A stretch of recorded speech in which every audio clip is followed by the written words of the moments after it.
You believe that one day you'll be extremely rich. But what are the real odds of you actually becoming a billionaire? I wanted to know the answer, so I started researching, and what I found will surprise you.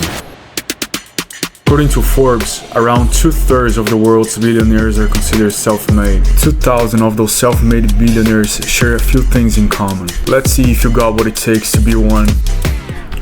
For most of you, what you're about to hear might not be good news, but if you pay close attention, you'll realize that becoming a billionaire isn't just about fancy degree and parents' money. When you look at the backgrounds of many billionaires, certain patterns appear again and again. They usually come from wealthy upper middle class households. They have an elite education, access to capital, and deep knowledge of their industry. These advantages doesn't guarantee success, but they dramatically improve your odds. Imagine trying to build a company without wealthy parents, investor connections, or elite credentials for a bank loan to fund your idea. And even if you get an investment, you could go bankrupt in the hard times. Here's the interesting part. There are some people who, despite the unfavored conditions, prove that those advantages can be replaced, compensated for, or developed over time. And that's exactly what we're about to explore. And by the end of this video, you know how to leverage what you have to improve your chances of being successful. And most of you will see the odds and give up. But for those willing to do what it takes to achieve their goals, what you're about to learn could change everything.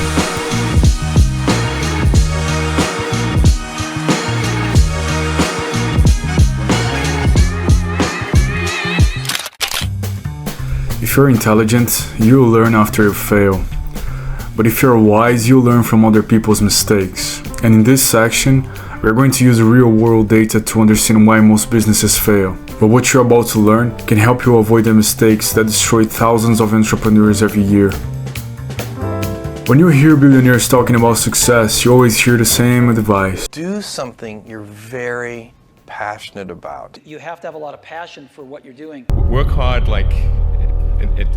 But according to CB Insights, a company that analyzed hundreds of businesses' bankruptcies, failure is much more complicated than simply not working hard enough or not following your passion. The data reveals 4 major reasons why entrepreneurs fail. At first, they seem completely unrelated, but by the end of this section, you realize they're all connected by the same hidden pattern. Let's start with the first reason.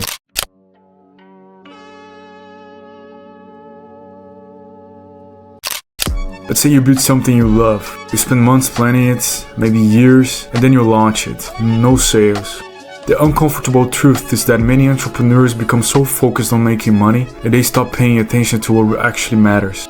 I've known people who invested more than 20k into a business with nothing but blind optimism. 6 months later, they close their doors and accept a loss of more than 60k. Not because they didn't work hard, but because they never solved the problem people were willing to pay for. According to CB Insights, 35% of business fail because there is no market need. The market doesn't reward effort, it rewards value. The second reason business fails is, this is the biggest killer. Imagine spending years building a company, the product works, customers are starting to notice, sales are slowly increasing, not enough to make you rich, but enough to make you believe you're heading in the right direction. The problem is that you're still losing money, so you start looking for investors, you start looking for loans, you start looking for anything that can keep your business alive. Because in business, money buys time. Time to improve, time to adapt, time to survive mistakes. Think about Amazon. Think about how much money they needed just to stay alive long enough to become what they are today. Then one day nobody lends you the money, and that's when you realize it's over. Not because your product was bad, not because nobody wanted, but because you run out of time. And that's exactly why 38% of businesses fail. Money doesn't just buy growth, money buys survival.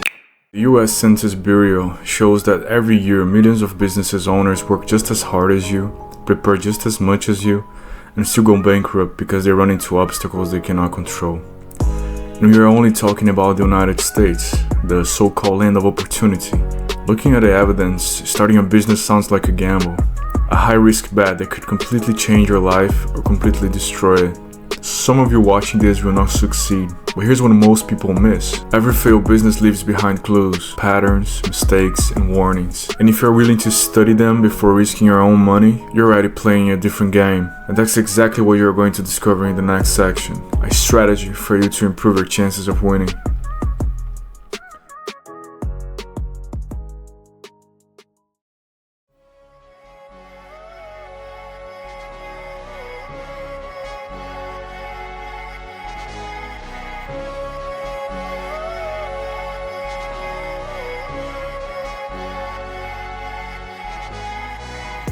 You discover the obstacles your business will face. Now you're going to learn how to avoid them.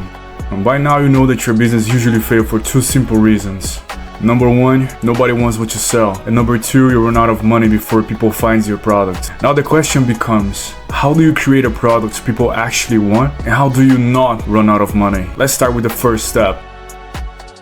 In order for you to create a product that people actually want, you know that you need to solve a problem people actually have. How do you find a problem you can solve for them? Almost every purchase people make is driven by one of these 4 psychological drives. Once you understand them, you will start seeing business opportunities everywhere. The first psychological drive is the drive to acquire. People want status, progress, achievement, and a better life. And the products that satisfies those drives are competitive games with a ranking system, trading platforms with the promise of making money, premium brands being perceived as high value, productivity apps with the promise of accomplishing more. Your product needs to make people feel that you become more than you actually are. The second drive is the drive to bond. People want connection. They want to belong to something bigger than themselves. Here's a few examples. Here you have Instagram with the promise of followers, and Tinder with the promise of a relationship, and community platforms with the promise of a tribe with the same interests. Your product needs to make people feel that they'll never be alone. The third drive is the drive to learn. People want to understand the world. They want answers, skills, and clarity. Books promise knowledge. AI, personal teacher. Courses promises skills. So the solution your product needs to offer is knowledge that will help people survive. And the last drive is the drive to defend. People don't want to lose what they already have. They want safety, certainty, and peace of mind. Here's insurance with the promise of protecting their assets, and cybersecurity with the promise of protecting your data, and home security systems with the promise of protecting your home. So you need to ask yourself, how can you build the products that make people feel safe? Look at those 4 drives. Think about what product or service you can build around them. Create the simplest version possible. Show it to your friends, show it to your family. Listen carefully, because they will tell you what works. After hearing from them, you know if you have the right idea. This is only a small introduction to those psychological drives. If you want to understand humans in a much deeper level, I'll leave the book in the description below.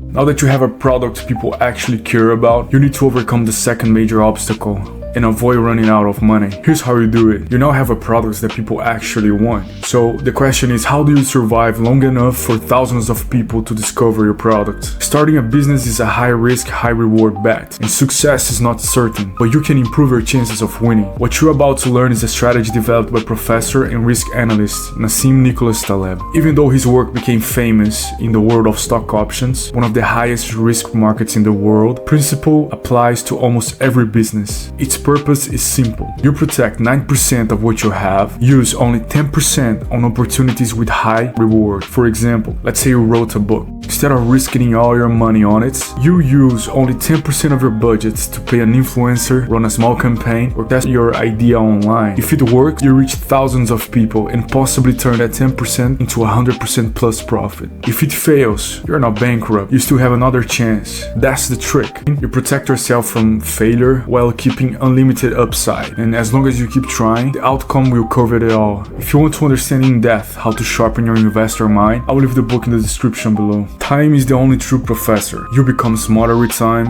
you learn from mistakes, you adapt, you improve. The biggest reason people fail isn't a lack of talent. It's leaving the game too early. Learn about the psychology of your customers, create products that genuinely improve their lives, protect yourself from bankruptcy, make small bets with enormous profits. Learn, improve, and try again. The people who look lucky usually just stay in the game longer than everyone else. That's how you win in a game you're supposed to lose. Thank you for watching. See you in the next video.